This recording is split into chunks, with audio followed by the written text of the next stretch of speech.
Hello friends, now to solve this expression we use BODMAS rule which dictates the correct order of operation. First we solve bracket, small bracket, curly bracket, then square bracket. O stand for of we convert into multiplication, we solve roots and exponents. D stands for division, M stand for multiplication, A stand for addition, S stand for subtraction. According to this BODMAS sequence we'll break it down this expression by the step-by-step solution. Now step 1, solve the innermost parentheses and parts. So according to BODMAS, we must always solve the brackets first starting from the innermost set. Within the first parenthesis, we must handle with the exponents, orders before the division.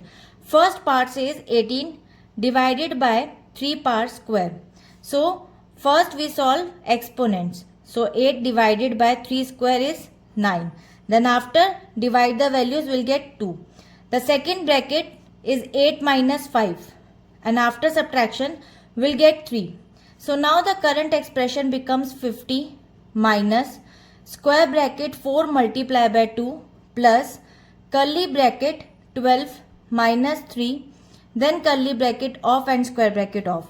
Now step 2, solve the curly bracket. Now that the innermost parentheses are gone and we move outward to the next set of bracket which is curly brackets. So first we solve 12 minus 3 curly braces and then we'll get 9. Now the current expression becomes 50 minus square bracket 4 multiplied by 2 plus 9 square bracket off. Now move to the third step, solve the square bracket. As you can see, we must complete all the operations inside the square brackets. Inside these brackets we must follow DMAS, meaning we perform multiplication before addition. So multiplication, first 4 multiplied by 2 equals to 8. And then after we add the values, 8 plus 9 equals to 17. So now the expression becomes 50 minus 17. Finally, we subtract the value. This is the last remaining operation outside of all the brackets.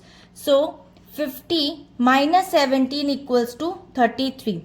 And 33 is the final result. Solution is by systematically breaking down the complex grouping symbols from the inside out and prioritizing powers and multiplication over addition and subtraction. And the final result is 33. And I hope it is clear. We'll meet in the next video. Bye-bye.